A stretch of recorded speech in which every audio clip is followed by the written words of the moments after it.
How you doing, brother? I'm great. How are you, man? Good, man. I'm excited. This was your idea. We're going to do song title wars.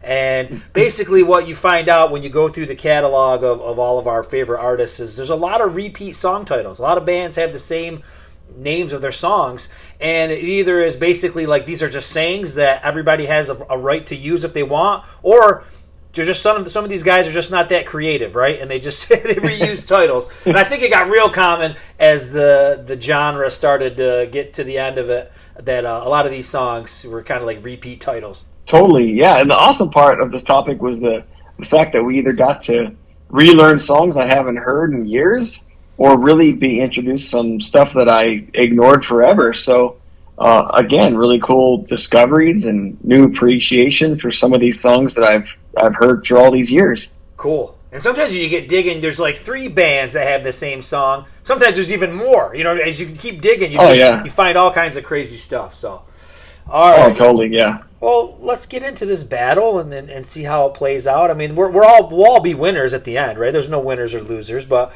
we're just all going to be able to enjoy some good music. So why don't you just hit me with your first one? Cool. Well, you want to start with the 3-way at Def Leppard, Let It Go? Yeah, that sounds like great way to start. Cool. So, yeah, we got the Let It Go with Def Leppard, Loudness, and Crocus. And this was tough, dude. I actually had to go with Crocus. Because, unfortunately, this is one of their most well-written songs they have. Yeah. And it's in a part of their career or time frame that I preach so hard off of the Heart Attack album from '88.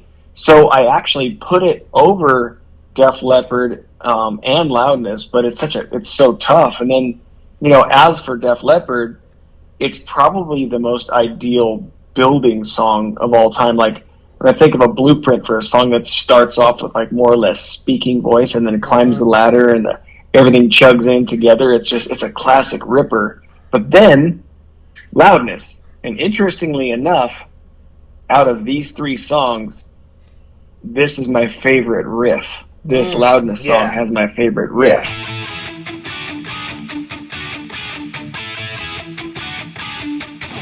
And I think his guitar work is so amazing, and it's such a poppy, catchy, huge song. Definitely one of my favorite Loudness songs, hands down. But in the end, I settled on my boys Crocus, even over my boys Def Leppard. Yeah, I'm really surprised. I thought you'd go Def Leppard. I think the Def Leppard, I mean, you know, I'm not a big Def Leppard guy, but I think that Let It Go by them is a cool song. I really like the Crocus one from the Heart Attack. Like you said, it is one of their best songs. But for me, I got to go with Loudness. And a couple thoughts on this song.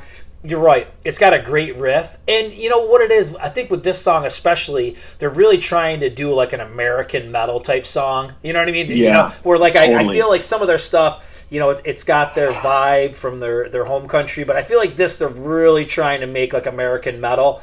And probably the only thing that suffers on this a little bit is the accent. You know what I mean? I feel like top of the city. You know, it's just like so. There's like it's almost there. It could have been a huge hit if it was probably sung by an American singer. And no offense, it's cool as it is, but they're so tight and it's so catchy and it's got such a cool riff.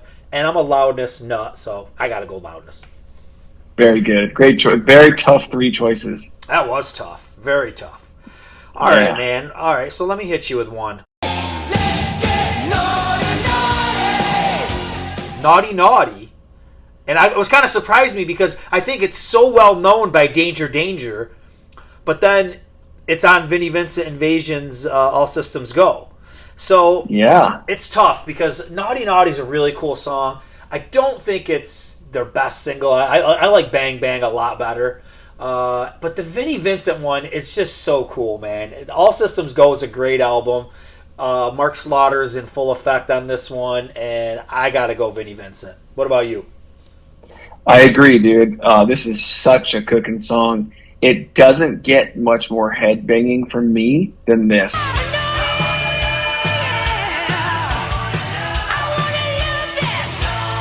And the epic pre-solo stuff when he says, you know, my little angel, she's back in black. Like that part is so cool. And again, the first Danger Danger album doesn't always do it for me, to be honest. And I truly think that Danger Danger gets better on album 2 and 3. Gotcha. So this one was tough, but absolutely went with Vinny. And what I've got to say, let's just throw it out there. Danger Danger, man, is the worst with these repeat song titles. I mean, like, these guys are bad news, man. They're like taking song titles from everybody. Like, how could they not know that somebody else has a song of this name? So as we get going, there might be even some more. But yeah, they're the worst culprits of all. Oh, there were so many of Danger Danger. Oh man! All right, what do you got next? So next, I got Standing in the Shadows. I got Dawkins versus Brittany Fox, and had to go Brittany. Wow. And a few years ago, I would have blindly said Dawkins because I love Back for the Attack through and through so much. But now, the Brittany song has such a smooth production with that solid, catchy, and like kind of ballsy instrumental. Mm-hmm. I obviously still love the Dawkins edge that this one has, but I think a few Dawkins songs on that album edged this one, and this Brittany song edged the Dawkins. All right, my confession. I always thought Standing in the Shadows was a weak single by Brittany Fox. I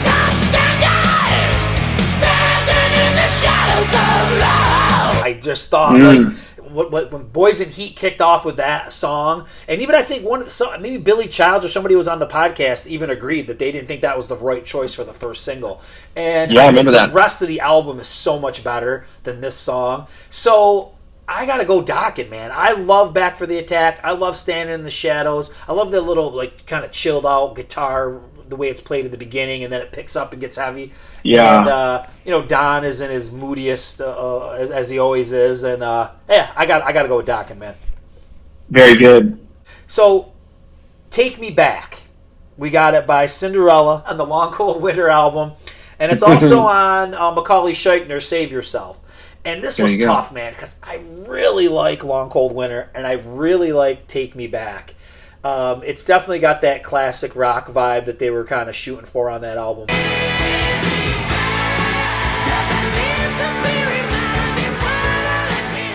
But when I go back and listen to it, man, I think I gotta go Macaulay Scheichner.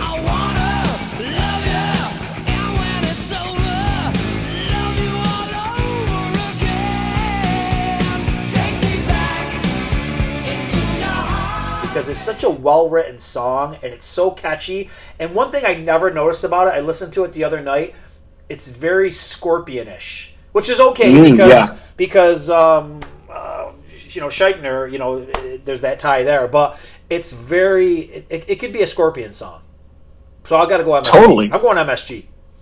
Okay, cool. Oh, I'm going Cinderella. I love the energy. Yeah, I love the energy of this song. It's about as Southern as Cinderella should have gotten in my my books. Yep. They should have capped it there and not gone on to album number 3 and went full. But the MSG song obviously I really like, but I was listening to it again and again, and to me it's a little bit like too predictable, and it's kind of like mood dependent. Like if I could play it and be like, okay, that's a really good song, but I think the Cinderella song's got a little more character. Yeah, you're right. It's more original, but something about I'm really into that Save Yourself album, and I feel, and you know what? I feel like you've done in our conversations. If you've starting to like spoil Long Cold Winter on me, because you were kind of like I was starting to not feel it, and that's when they started to do the Southern rock. So then I feel like I'm almost going that same path. So I don't know. I just thought Save Yourself was like a straightforward 80s hard rocker, so that's what I went with. Totally. Well, don't let my negative opinions affect you. I'm sorry. That was always a big Long Cold Winter guy. And it just seems like you started kind of exposing some of the cracks, and it's kind of fallen off for me. So. Oh no! Damn you! They're dropping in album sales as we speak. What do you want to do next? All right, how about we'll do a little Wheels of Fire? Got Manowar. Yeah, I got Manowar versus Saints and Sinners, and.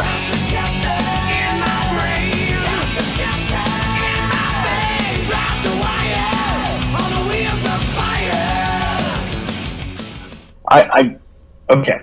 I got a little disclaimer here.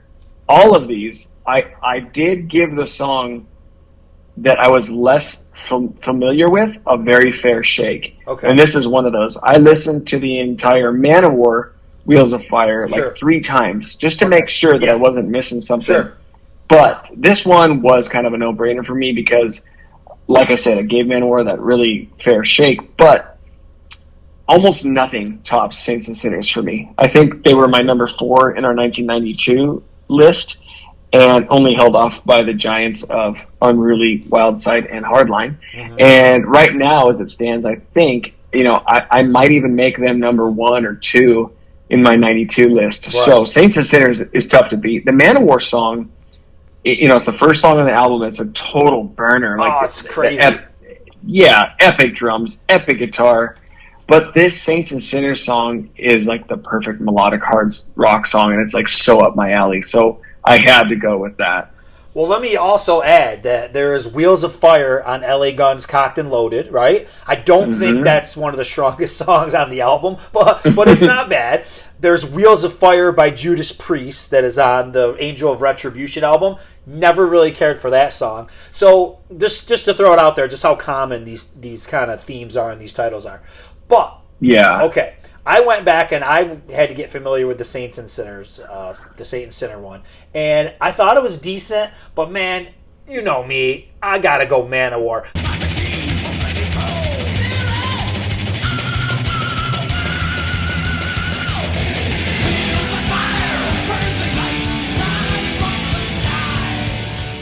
There's nothing out of any of those ones that I mentioned for me that could touch the Manowar one. It's so fast, it's so heavy. The vocals are panned, like the verses from line to line into each ear.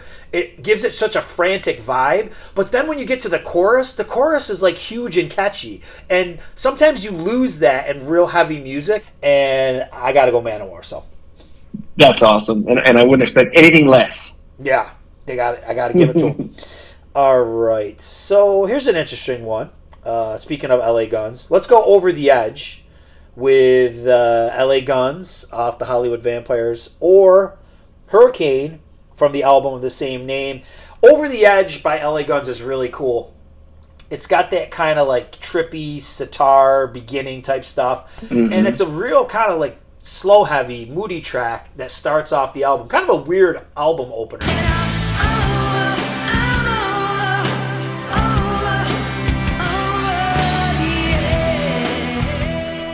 And in some ways, Over the Edge by Hurricane does the same kind of thing, right? It's got that slow intro, and then it gets pretty straightforward and heavy.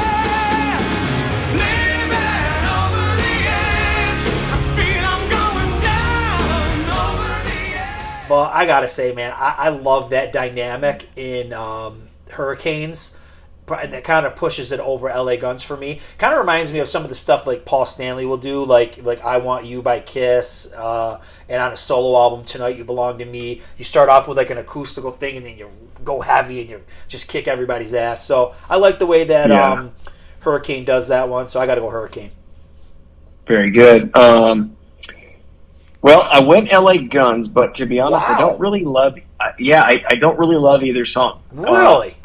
I got to kind of stay consistent with my anti-Hurricane Over the Edge album disdain I got going on. Like, short of I'm On to You and like maybe the chorus of Give Me an Inch, this album is just odd to me. Yeah. And I think out of the 2 kind of weird songs from these bands that I love, I still love Phil's voice on this song. Yeah. So I went LA Guns.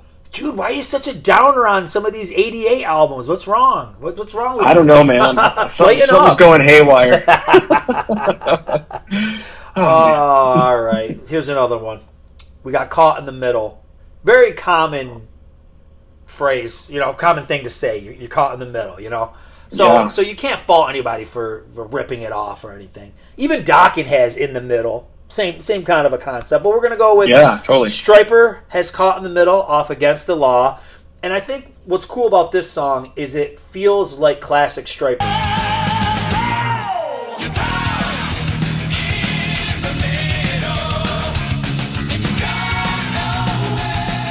So I feel like you get like a pretty unique kind of a Stryper album, that's kind of bluesier and Van Halen-ish and all this kind of stuff. The subject matter has changed, but then you get to the last couple songs.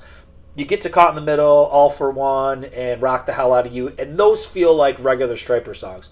So that's what's cool about that one. The Yngwie one is really cool too. You got Marching Out, you got Jeff Scott Soto.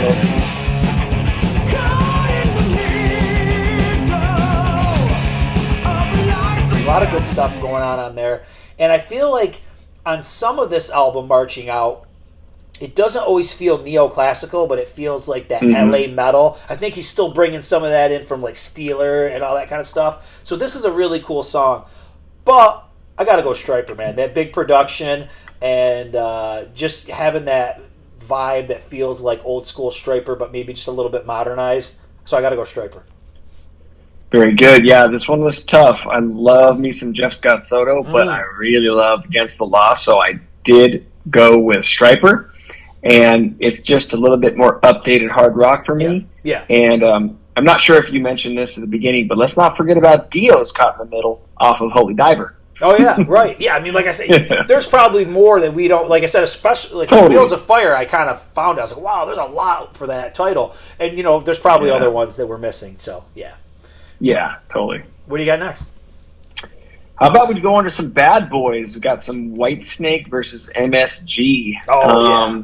Dude, Save Yourself versus 1987. Wow. Two great albums. That's tough. But I'm going with Whitesnake. This was one of my favorite Whitesnake songs with such a strong opening howl. Yes. And the huge guitar.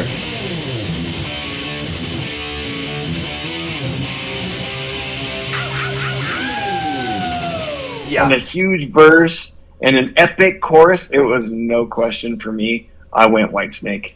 I think this is a prime example of when you got later into the genre that you kind of went into those cliches and those typical things. Yeah. And I feel like that's the vibe I'm getting on Bad Boys from MSG. It just seems like your stereotypical metal song. You know what I mean? That was from the time. So it's not very original. So that kind of puts it out. And you're right. It's such a killer riff. You got the ow, ow, ow, ow. You got all that stuff. You got all the elements there. And David's in full effect. And it's just kicking ass. So yeah, I got to go Bad Boys, Whitesnake. That's not even... Honestly, that was a killing, a mugging right there. It was. All right, this one is not going to be easy. And although maybe it could be kind of easy, but they're both killer songs. Eyes of a Stranger. As much as you think it belongs to Queensryche, a year earlier it came out on Lizzie Borden's Visual Lies.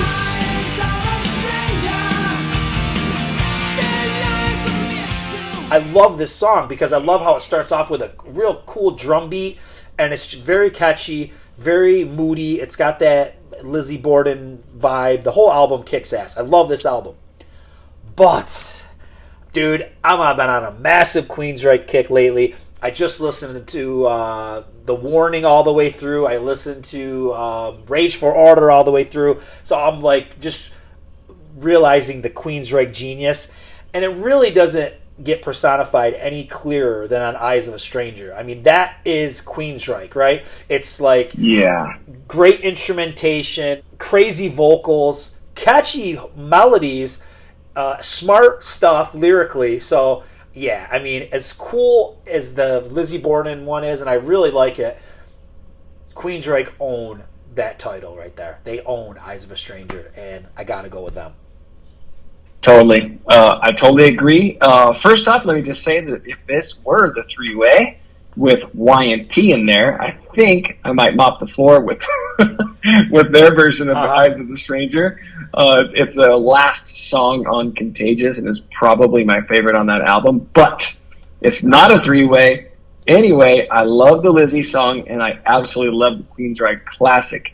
And in the end, yeah, I went Queensryche. It's just got one of those, one of the biggest reasons I went with it is because of those drums. Yeah. Like they're so well placed on the album, and they're so different, and the chorus is just enormous, and Tate's voice is just peaking on this album. So I hands down went Queensryche. I love how you said the way the drums are placed, because when I was listening to some of those other Queensryche albums this week, I was just thinking, like, man, there's nothing out of place on those classic Queensryche albums. You know what I mean? It's just totally, like, man. They're geniuses, you know? And there's times where, even like something like The Warning, where I would think, like, oh, it's got a lot of Iron Maiden influence. And there's a little bit of Iron Maiden, but I just think Queensryche is in a whole other level than anybody else. They're just geniuses and very original. You know what I mean? So, all right, I'll get off the the pedestal. I like it. No, of Queensryche. That's a good group to be in right now with Queensryche. Yeah, you're in a good phase. It's so good, so good. All right, man. What do you got next? All right, here's a classic. Oh, this is a good one. So, Rattlesnake Shake, Motley Crue, Skid Row. To me, though, dude, no question. Anything with horns and metal is an automatic disqualification. Yeah. So, not to mention the Skid Row song is amazing, and that pre-chorus is just to die for. It's perfect. So, obviously, it went Skid Row. But the sad thing is the Mick Mars verse riff in this song is awesome, and it's just kind of buried by the shitty intro and Vince's vocals, which I generally love. Right. But the Mars riff, if you really break it down and listen to it, it's hard. It's like it's any other Motley Crue song, and they just kind of bury it. But it's kind of like the Warren verse riff in Round and Round, which is really hard to focus on because Piercy's vocals are so like up front. Yep. But the riff, the verse riff in Round and Round is so different and cool, and you kind of don't even hear it. And when you break it down, you're like, wow, that's how they come up with that verse over that verse riff. That's genius. But anyway, Skid Row killed it on this one.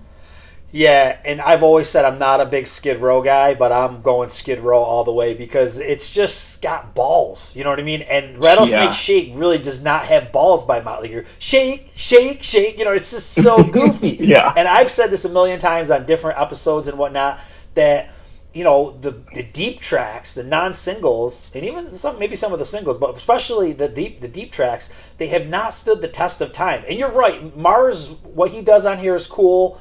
Same thing with Sticky Sweet. That's another one. It's a stupid, goofy song. Yeah. But like, it's got good guitar work. So I feel like some of the guitar work has stood up and the riffs, but man, like, no. There's like the horns and the shake, shake, shake and all that goofiness. Yeah. There's no way. Just Skid Row just is heavier. It's cooler. It's got more balls. Yeah, definitely. Yep. Very good. Okay. This one might have been a tough one for you because I'm not sure if you were familiar with one of the versions here. But I'm going to go with Can You Feel It by the Scorpions.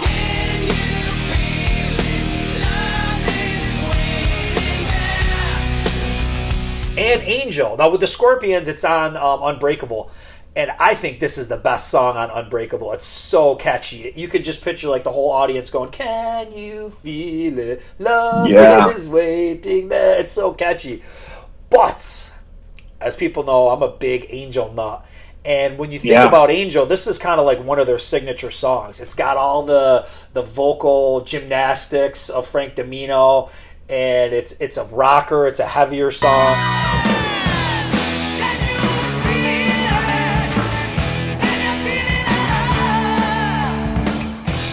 For these guys, it's still played live. It's a big staple. I even had a compilation tape back in the old days that they put out, and it was called Can You Feel It? So this song means a lot to me. I feel like it's one of their signature tracks, and I'm such an Angel nut. I love the Scorpions one, but I got to go Angel.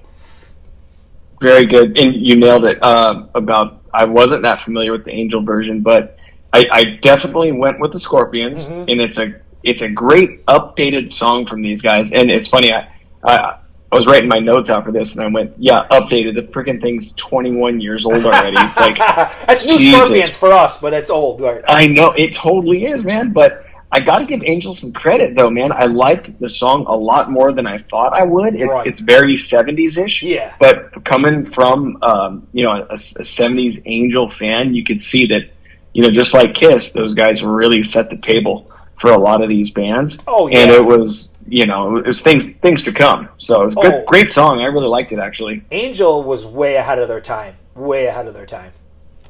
Yeah. Okay, what do you got next? Okay, this one, another three-way. We're going a three-way called Making Love. Now we're getting kinky here. Now we're getting weird. All right.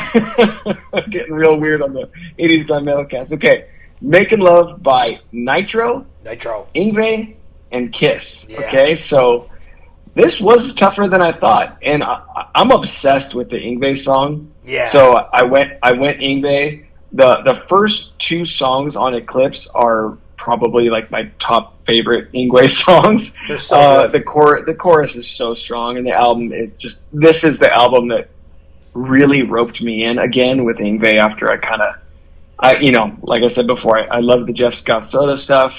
I love Trilogy and Odyssey, but then this one really roped me in. So I chose Yngwie, but the Nitro song, what a pleasant surprise. I've owned this, the first two Nitros for years, but honestly, I get turned off by his voice.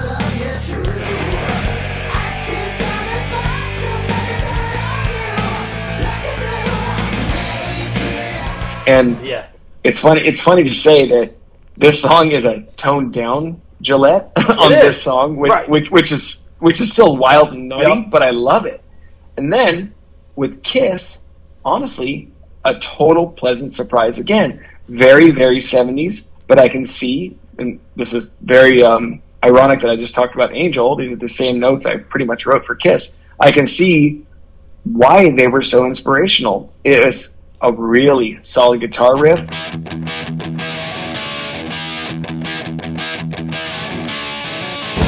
And Paul's voice is in peak performance mode. And it's an insane album cover too. I gotta say, it's such a cool album cover. So but I did go with Yngwie in the end.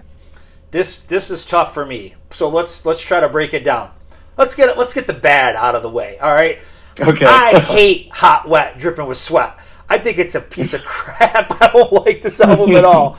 I don't like Nitro scaled down. Nitro should be scaled up. Like, that's what was so great about OFR. You know what I mean? Like, don't tone it down. So and they ripped off like a bunch of song titles on this one from Kiss. They do Making Love. They do I Want You. I mean, two is, I'll call it a bunch. I mean, it's only two, but it's too much. You know what I mean? So to me, like, this is like your stereotypical end of the genre crap. Just let's get that one out of there. Okay, let's go over to Kiss. Making Love is off Rock and Roll Over. It's probably one of the pinnacle classic Kiss songs, right? You're right. The vocals are great. The riff is amazing, but I think the chorus is where it falls kind of short. Just making love all night long. You know what I mean? So it's a weak chorus, but it's a classic. Let's go over to Yngwie. All right.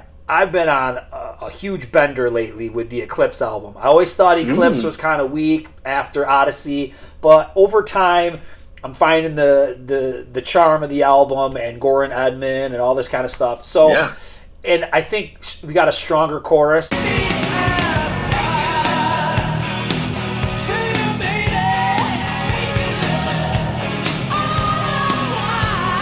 we got a really cool verse. So I can't believe I'm saying it, man, but I'm going with Yngwie as well. So. Oh my gosh, that's not what I expected. But I know. I'm psyched. I'm psyched. I know, but man. I mean, your Yngwie episode years ago yeah. got me re-engaged with Yngwie, the whole catalog. Nice. And you guys were not down for Eclipse. And I know.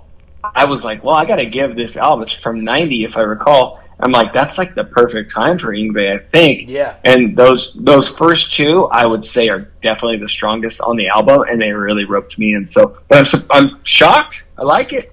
Yeah, my thoughts have kind of changed over time about Eclipse. I'm starting to like it a lot more. So, very good. While you did a three-way, I think it's time that I do one too. Yeah. And this is an oddball one in some respects because these aren't really huge heavy hitters from any of these bands. So we're going to go with Blind Faith. Okay.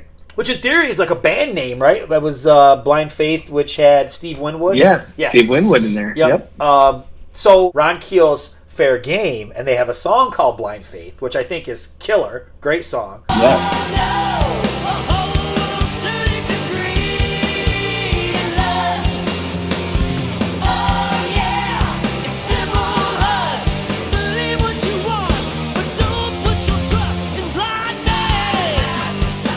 Poison has a great song called Blind Faith on native tongue. I know you're not a huge native tongue guy.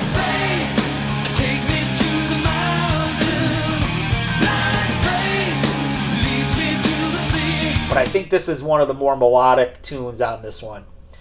And then Warrant has Blind Faith.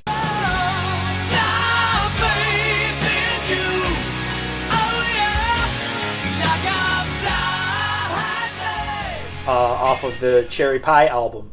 And that one has grown on me too, man. That's actually, like I said, it's a forgotten ballad. It's not as big as I Saw Red or anything like that. But I'm trying to think what I'm going to go for on this one, because I was kind of undecided. I was undecided. Yeah. I was almost going to go with the Ron Keel thing because it was such a cool song. I really, really, really like it. But then I listened to Blind Faith by Poison, and I was like, I really like this song. It's really catchy, and it kind of, even though it's got the native tongue bluesiness, I still think there's some melodic Poison in there. So I'm going to go with Poison. Yeah. I'm going to go Poison. Very good. But I encourage everybody to go check out Ron Keel's Fair Game. That's where he kind of teamed up with like a female band. Really kick-ass song. Dude, okay, here we go. My eyes were opened. This may take the cake for my rediscovery and appreciation / I'm going to eat my words when it comes to native tongue.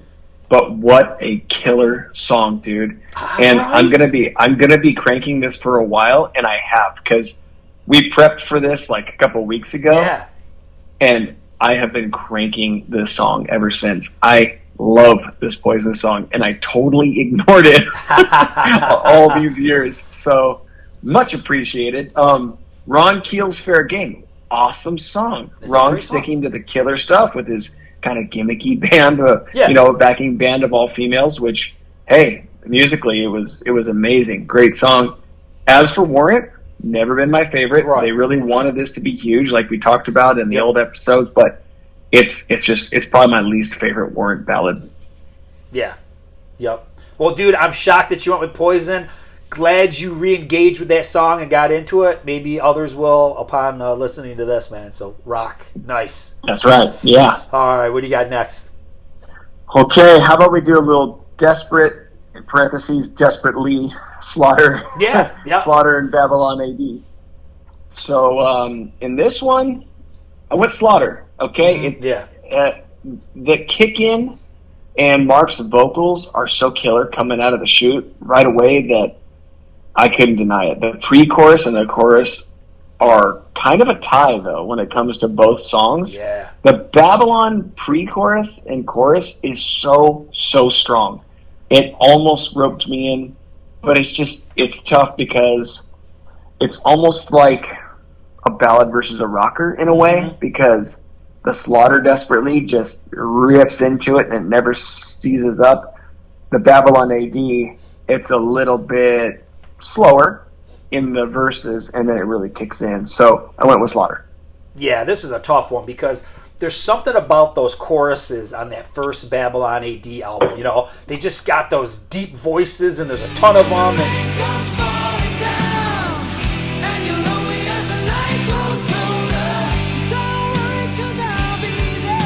And that's such a monster chorus, and it's a great song, and I really like it. But there's just this cool vibe of you can't even explain necessarily about Desperately. It's such a great song. It's got a cool pre-chorus, and it's got a great chorus.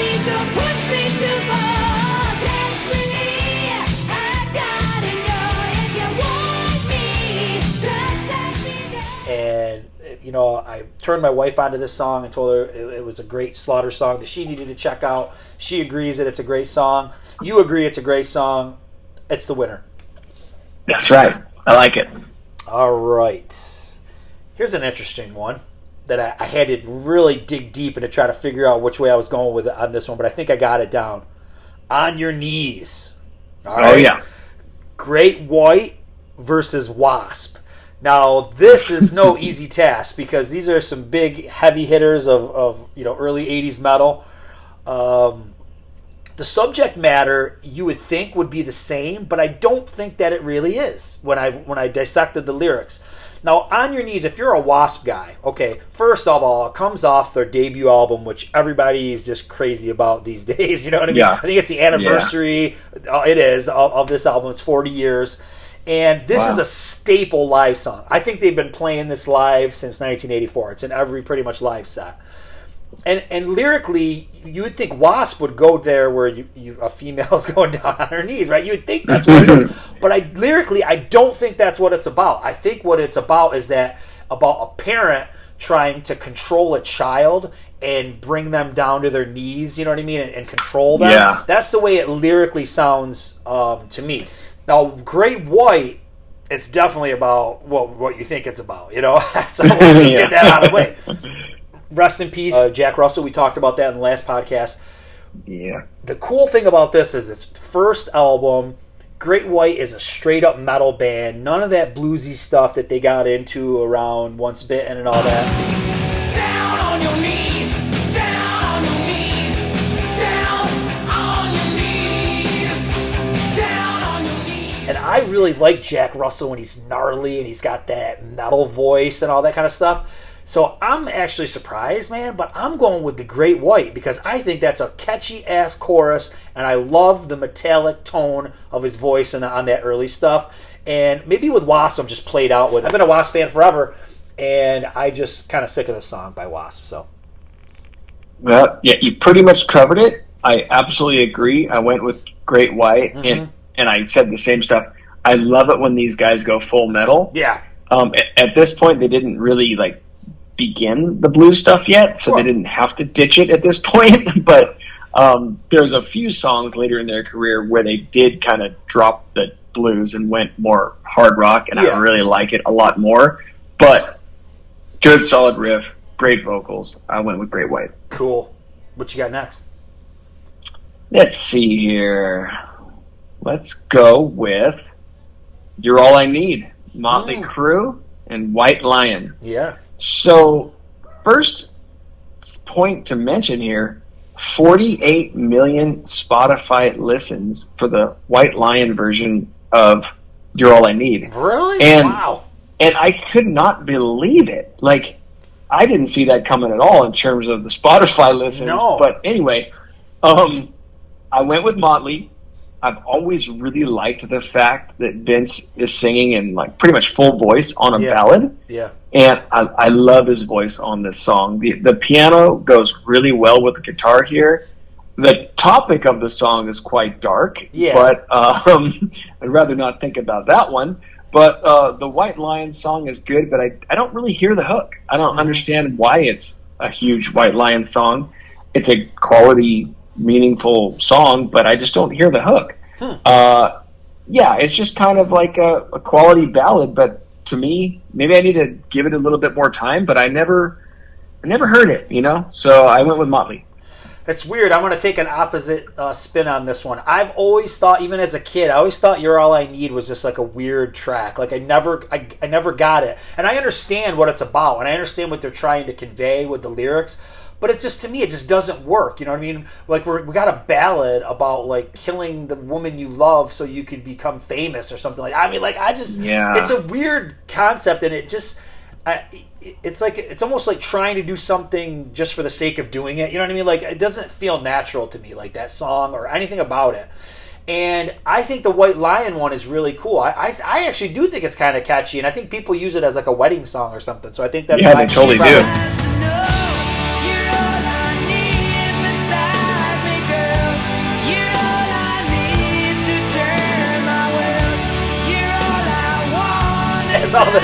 So I thought it was a missed opportunity, with Main Attraction coming out so late in the genre, that song couldn't have been a hit. You know what I mean? Or I don't even think it was even. It wasn't even released. So I'm going to go with that one because to me, it just never worked. You're All I Need for Girls, Girls, Girls. Never worked for me. Yeah, there you go. Yeah, cool. Different opinions. I like it. All right, I got a fun one here. This one's super tough. No Easy Way Out. I mean, that's a very common phrase to say, so it's common that they're going to have more than one song titled this. Rocks Gang, off of Things You've Never Done Before, the debut single. No easy way out. No easy way love the riff, man. I love it. I love everything about this song. But it's also done by Robert Tepper. Now, he's not necessarily a metal guy, but it's an 80s rock tune, man. It's featured in Rocky IV, and it's so friggin' iconic when Rocky's cruising around. Totally. And he's thinking about all this past stuff, and this song is cranking. There's no easy way out. There's no shortcut home. There's no easy. And this song has been covered by a couple different people. So if you haven't heard the covers, check them out. It's covered by Bullet for My Valentine, which I think they do a great job of it. And it's also covered by Beast in Black. And that's more metallic. Most of them are more metallic versions of the song. And dude, I'm a big Rocky guy, and as much as it's one of Rocksgang. It's one of my favorites, of the genre. It really is, but I just can't put it above the Rocky song. So I gotta go No Easy Way Out from Rocky IV, man. I like it, dude. I totally agree. Got to go with Tepper here. Yeah. Rocksgang has always been just a little too different and dark for me, to be honest. Yeah, like it is. It's darker. Yeah, the album cover sure doesn't match the almost kind of gothy music they've produced. Yep. I like it, but it's very different. But Tepper, man, it's some 80s pop goodness. Yeah, and like I said, I've heard it by other people, and it always hits. You know what I mean? Because I think you just see Rocky in the sports car going through all these memories, and that's all you're ever going to see if you're like our age group or if you're a Rocky person or whatever. So Yeah. All right, bro. What do you got next? Okay, let's go up to Can't Get Enough between Winger and the Scorps. Yeah. Okay, this one was surprisingly tough because my gut right away was to go Winger. But the worldwide live version by the Scorpions is so killer.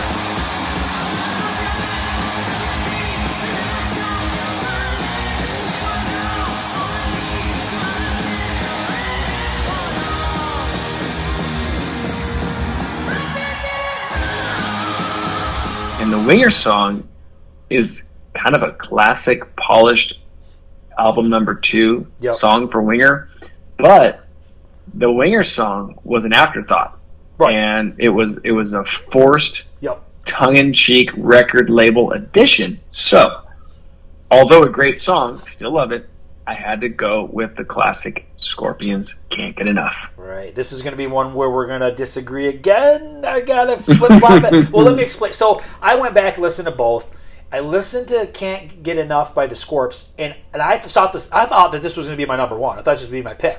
Because when I'm listening, but then I'm listening to it, right? And I'm like, well, all it does is kind of do the same thing over and over again. You know what I mean? And there's really no real chorus.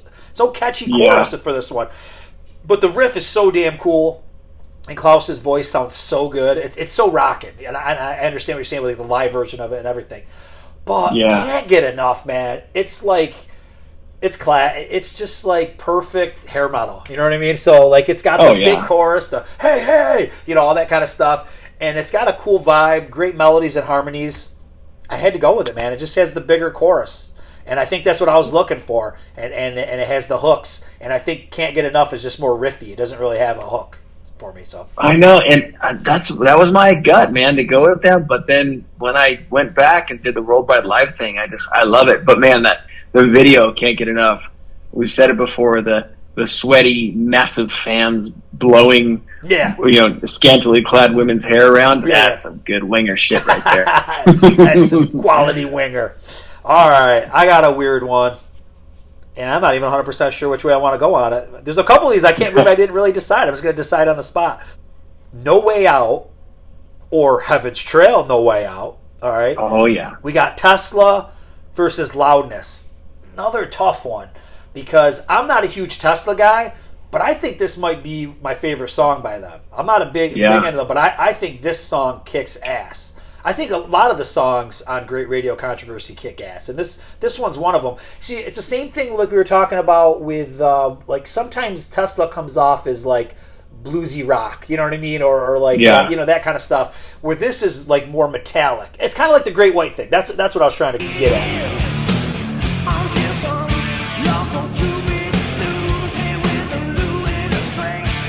It seems a more metallic version of of Tesla as it gets going. I know it starts off kind of with that bluesy stuff, the way like Cinderella would do, but then it picks into something that's pretty heavy. Loudness is such a killer riff, man. It's just one of those oddball, like out of time type riffs or whatever.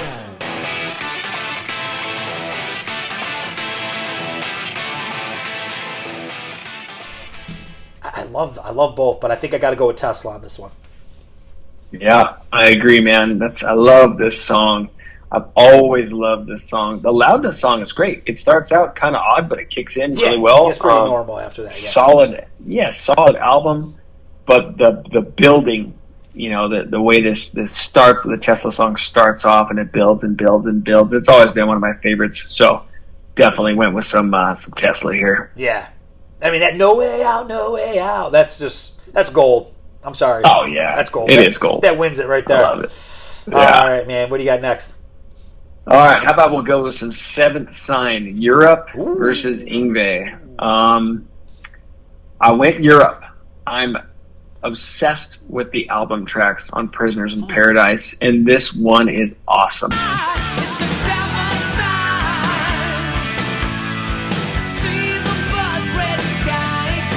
I was thinking at first, how am I going to choose Europe over the amazing vocals of the Sarah? Yeah. But Joey's vocals are epic on this song. And the song is just more me. It's a little less frantic and more melodic. And I've always loved this Europe song.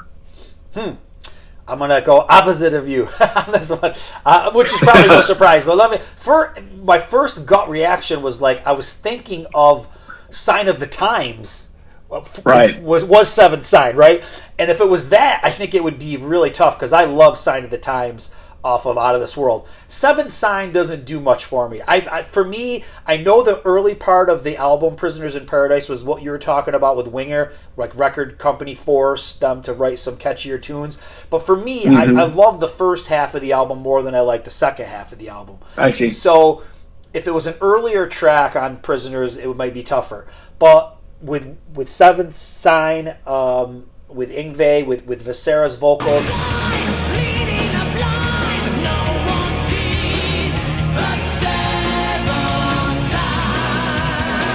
and I love the chorus. I love the heaviness of it. I think lyrically it's pretty smart. So yeah, I got to go with Yngwie. Very good. All right, we got a three-way one. These ones are always fun. Some heavy hitters.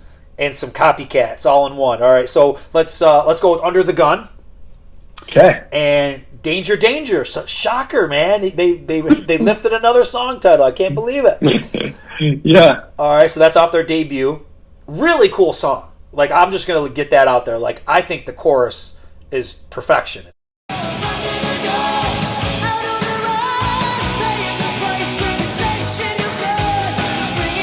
Really cool. But I think at the end of the day, when you listen to the song completely, it's basically them kind of redoing Runaway by Bon Jovi in a lot of ways. Oh, yeah. Foreigner has Under the Gun on Mr. Moonlight. Now, the oddball thing about the Foreigner is that if you listen to Mr. Moonlight, this kicks it off, and it sounds like it's from, like, it was a leftover from that Unusual He album or something like that, because it sounds like straight up hard rock. And then when you get to the rest of Mr. Moonlight, it's more acoustical rock and 90s foreign. You know what I mean? So this song feels very 80s, even though it's on a 90s album.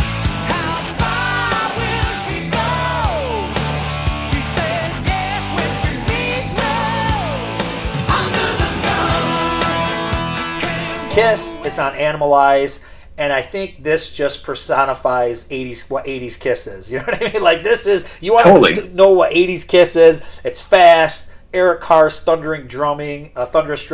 You've got the shredding from Mark St. John.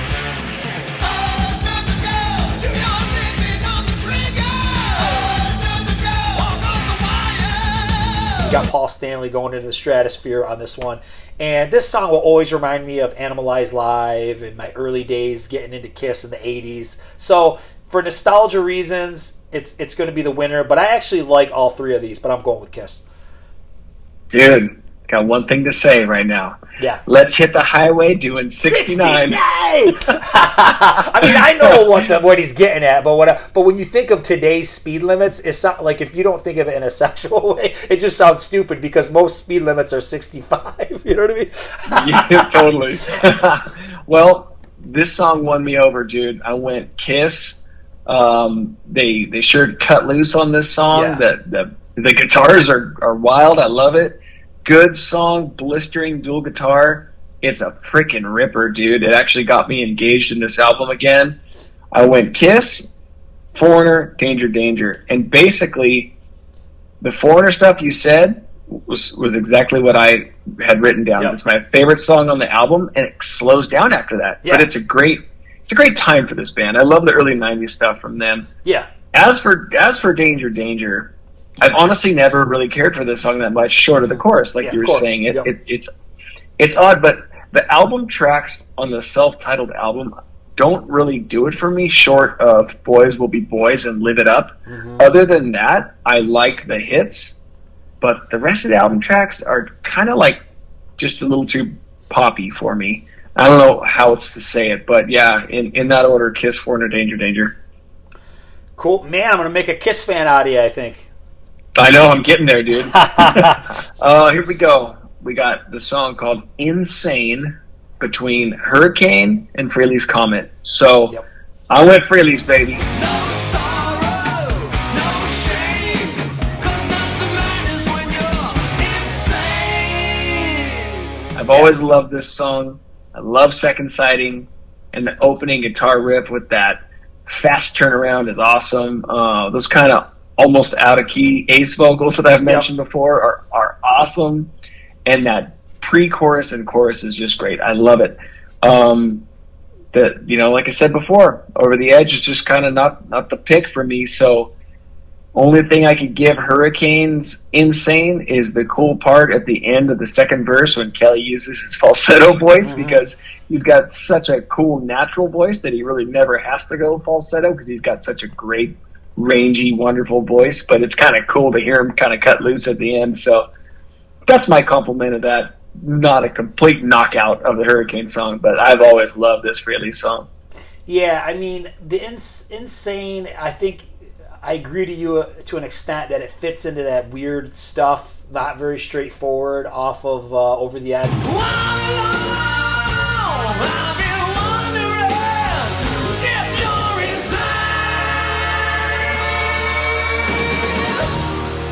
And that song fits into that category, so I would never pick that one. So I'm definitely picking Ace. And like I said, I love Second Sighting. I think Insane is one of his best solo songs. It's just so typical Ace, and it's so catchy. Got money, got fame. It's such a catchy tune, and it's got a lot of attitude, and it just feels like classic Ace to me. So I always would go Insane. Yeah. I'd say that's probably one of his best solo tunes, especially from the Frehley's Comet era. So yeah. Awesome.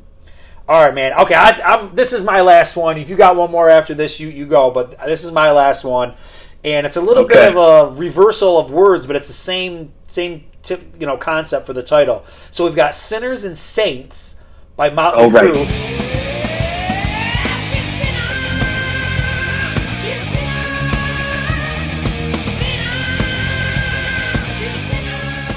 This is just like a throwaway track. It was never even on an album. I think it existed around the Shout at the Devil era, ended up on Supersonic, Demonics, and Relics or whatever, as a throwaway track that they put out there. Saint and Sinner is off of Creatures of the Night by Kiss.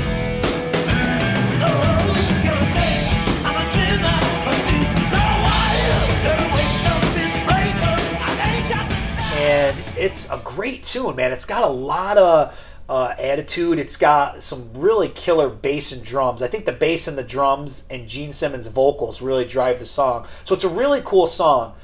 But, man, strangely enough, even though Crue threw this one away or didn't think it was worthy to be on an album, I got to go with it because I think it's got an awesome riff. And in Vince's voice, you could tell this wasn't like refined studio stuff. Like it was kind of like a demo or whatever. But I still think he sounds cool. and I think it's catchy, and I really like the song, and I think it should have been on one of the Crew albums. But yeah, I'm going "Sinners and Saints" by Crew. Very good. I am too, but I was damn close to putting Kiss on there. Cool. All right, here we go with Bad Boy Boogie between Motley Crue and AC/DC. Ooh. And AC/DC times a million.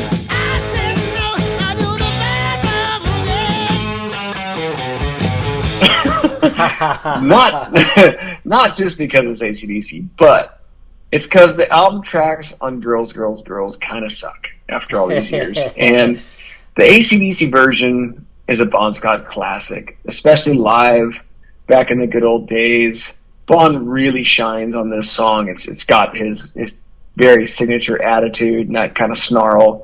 The Motley version, again, has a real dirty, good Mick riff, but it's overshadowed by that kind of slide guitar thing. And the chorus is kind of weak too. So I feel like they were kind of phoning it in on this song, Motley, and the AC/DC song are a classic to me. So hands down, AC/DC.